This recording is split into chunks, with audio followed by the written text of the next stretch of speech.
Ilang oras na lang mga idol, final weigh-in na ng ating pambato Janriel Cuadro alas Casimero laban sa solidong Hapon na si Kyonosuke Kameda sa Kyrgyzstan. At alam na natin ang kwento kapag si Casimero ang lalaban. Dalawa ang kalaban niya. Una, ang timbangan at pangalawa, ang aktual na boksingero na kanyang makakatapat sa ring. Each round nag-uchawa dyan. No, first round, only 30 seconds. Kaya laging may kaba ang fans kung makukuha ba niya ang tamang timbang. Pero ito ang magandang balita, mismong si Casimero ang nagkumpirma, 128 pounds na sa.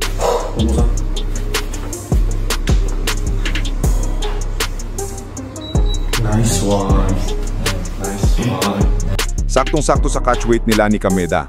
Mas mataas ito sa featherweight at halos papunta na sa super featherweight division. At hindi siya pwedeng magkamali ngayon. Ito ang unang laban niya sa ilalim ng bagong promoter na si Koki Kameda.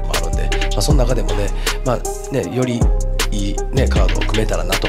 Panahon para patunayan na tama ang tiwala at pagkakataong ibinigay sa kanya ng isa sa mga sikat na Japanese boxing promoter sa Japan. So mga idol, atin nga pong support ang ating kaisa-isang Cuadro alas Janriel Casimero. Bukas ipapakita niya kung bakit sa ang pinakasikat na mandirigma ngayon sa Pilipinas. Sa kabilang banda naman mga idol, mas lalong umiinit ang mga updates ngayon para sa malaking boxing event Trilla in Manila ngayong October 29 sa Araneta. Dumating na sa Pilipinas ang mga foreign fighters na makakatapat ng ating Pinoy boxers. Unang dumating si Eddie Colmenares mula Venezuela. May kartadang 11 wins, 11 knockouts at 2 talo. Siya ang makakaharap ni Yumir Felix Marshall. Isa itong solido, matangkad, matigas at siguradong mabibigay ng matinding laban para sa ating former Olympian boxer.